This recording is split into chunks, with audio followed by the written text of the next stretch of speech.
The ESPN reports that the Los Angeles Lakers have just acquired an A-list center, Walker Kessler. This video breaks down how the new Lakers roster will look like in the next season. Check it out. And within 24 hours of LeBron James leaving the Lakers, this rebuild is in full swing, featuring this guy, Walker Kessler.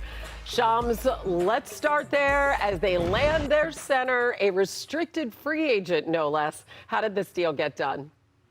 Hannah, 4 years, $130 million sign and trade from the Jazz to the Lakers for Walker Kessler. And this delivers Luka Doncic and Austin Reeves a signature starting center. Luka Doncic has wanted a top-flight big man, a lob threat, a shot-blocking five, and this is it. But the Lakers are paying a steep price with this deal. 2 unprotected first-round picks far out, 2 unprotected first-round pick swaps to get Walker Kessler. But this is a player that they've been targeting over the last couple of seasons. But the Lakers were not done with just getting Walker Kessler as their next starting five. They've also reached agreements with 3 other free agents, starting with Sandro Mamukelashvili, a.k.a. Mamu, on a 4-year, $52 million deal. He was one of just 4 players to record 500 points and 300 rebounds and 100 assists off the bench last season. Also, Quentin Grimes, 4 years, $60 million for him, and then a 2-year, $19 million deal for Collin, Sexton. So this brings in size with Walker Kessler, some shooting and scoring, some backcourt help with Grimes and Sexton, as well as some versatile big man presence with Mamu. It's crazy. I mean, these were happening one on top of another. I saw you live on SportsCenter, literally on your phone, breaking news. In the meantime, you've reported that about a dozen teams so far, maybe it's more by now, have reached out about LeBron. What's the latest in those sweepstakes? Hannah, my understanding is LeBron James is not in a rush. After Tuesday's decision to leave the Lakers and allow the Lakers to do their business so that he can go do his own business. After that on Tuesday, LeBron James took his talents back to the golf course. That's what he has been doing. His agent, Rich Paul, has been fielding dozens of pitches from teams, most notably around the league to keep an eye on, though, are the Golden State Warriors, Cleveland Cavaliers, and the Miami Heat. And the next home for LeBron James, above all, will be somewhere he feels he can compete at the highest level, compete for a championship on a day-in, day-out basis. Clearly, there was a divide at the end with how the Lakers and LeBron viewed championship contention. This will not be a financially driven decision for LeBron James, I'm told. So that means, in a lot of ways, the league is wide open, and they're all going to try to make pitches to LeBron James. Yeah, very interesting that there was a divide in the visions there.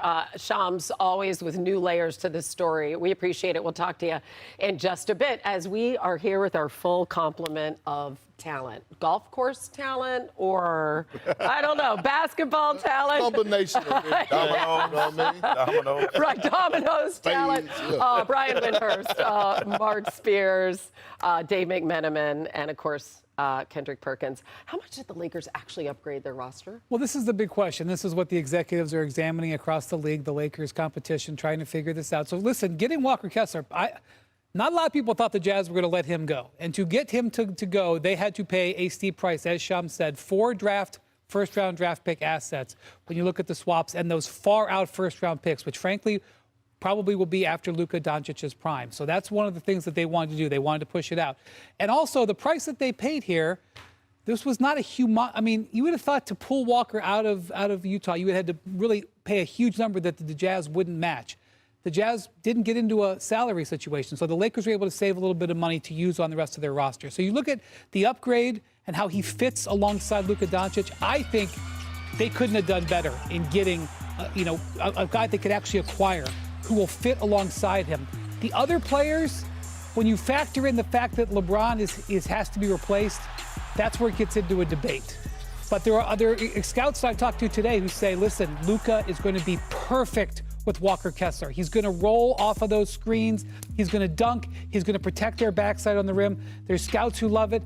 There are other people who say the Lakers in all these acquisitions have not signed good perimeter defense, that their perimeter defense is going to put a huge amount of pressure on Walker Kessler. So Hannah, a mixed bag, but I think the Okay. Lakers are probably very happy they were able to land Walker Kessler. Talk about putting pressure on people. I mean, you were all over Rob Pelinka yesterday, That was Big me. Perk. Yeah, Okay, now, that was me. about 24 hours later, how do you see it? How'd they do? Well, yesterday, Rob Pelinka and the Lakers were on life support.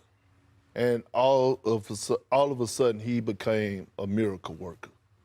And if I had to give him a grade, like post LeBron James, I would give him an A-. Like, this is going to be one of, if not the best offensive teams in the league, this Laker roster.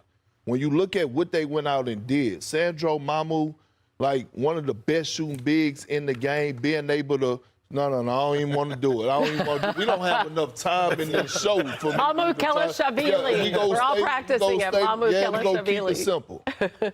Like him matching with Kessler Walker, right? His ability to stretch the floor.